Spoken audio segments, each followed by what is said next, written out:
So in this video, we'll talk a little bit about what the intersecting feature is in the masking tool.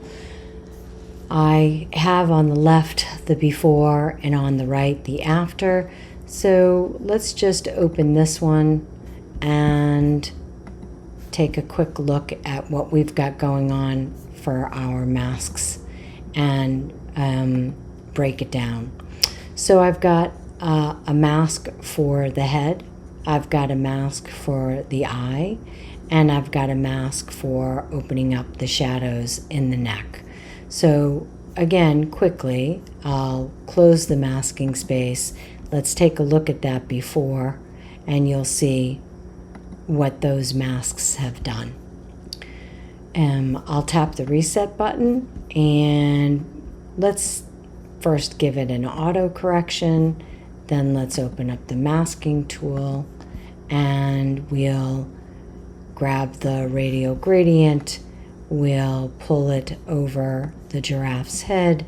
This anchor allows me to rotate the ellipse, and I'll select just about like this. I'll leave the feather reasonably soft. And now what I'll do is open up my whites and just a little bit of exposure, about a third of a stop. I will increase the saturation a little bit.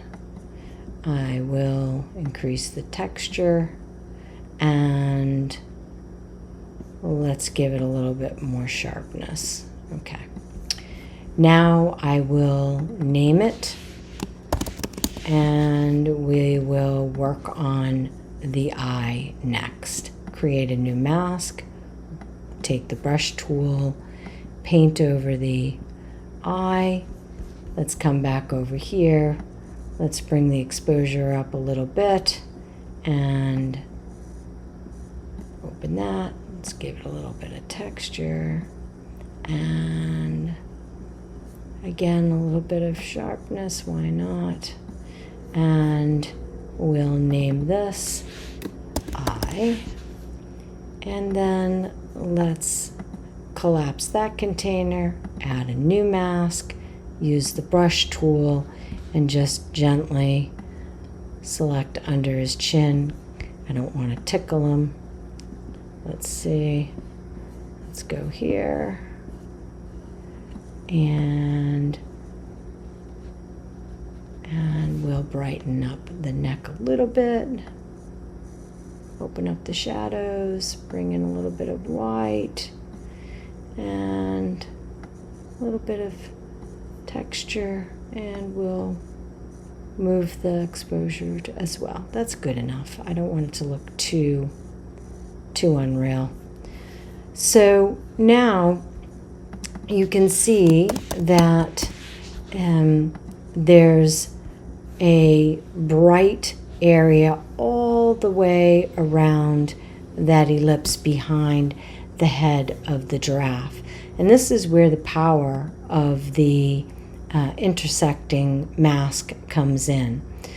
So what I want to do is I want to get rid of that bright area. So I'll select the head layer, the head container, and the 3-dot menu, and I will intersect this mask with select subject. And now the artificial intelligence has selected the subject and intersected the subject with that radial filter. So if we take a look at this white on black, you'll see what's actually happening. Now let's turn off the subject. Here's my ellipse. So intersecting with the subject is what knocked out that brightness in the radial gradient. I'll turn off the overlay and dock this, and now you can see the before and the after.